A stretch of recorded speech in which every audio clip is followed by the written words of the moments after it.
Hello everyone. আমার মেয়ে মিষ্টি খেতে খুবই ভালোবাসে, সে চকলেট হোক বা যে কোনো মিষ্টি। আর চকলেট বা বাজারের মিষ্টি তো খাওয়া সবসময় ভালো নয়, সেই জন্য আজকে আমি দুই ধরনের মিষ্টি ওর জন্য বানাচ্ছি। আজ বানাবো রসমালাই আর গোলাপজাম। প্রথমে হাফ লিটার দুধ নিয়ে ভিনিগার দিয়ে ছানা কাটিয়ে নিয়েছি। ঠান্ডা হলে ভালো করে জল দিয়ে ধুয়ে জল নিংড়ে নেব।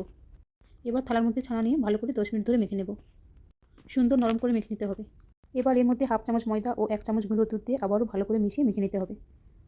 ছানা থালাতে একদম লেগে না থাকলে তখনই বুঝবো ছানাটি পুরো রেডি হয়ে গেছে।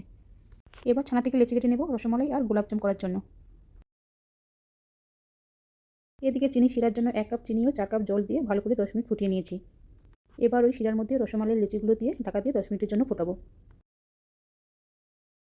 আর এদিকে গোলাপজাম তৈরির জন্য তেলে বলগুলো ভেজে নেব। গ্যাস একদম লো করে ভাজবো। এদিকে হাফ লিটার দুধ বসিয়ে দিয়েছি, এর মধ্যে দিয়েছি এলাচ ও জাফরান, সঙ্গে 1 চামচ চিনি। ভালো করে 10 মিনিট ফুটিয়ে নেব, তবে দুধটা খুব বেশি পাতলা করব না। এদিকে গোলাপজামগুলো সুন্দরভাবে ফুলে উঠেছে।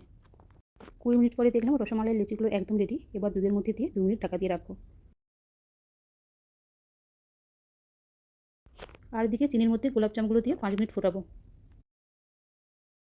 এখন রসমালাই আর গোলাপজাম পুরো রেডি।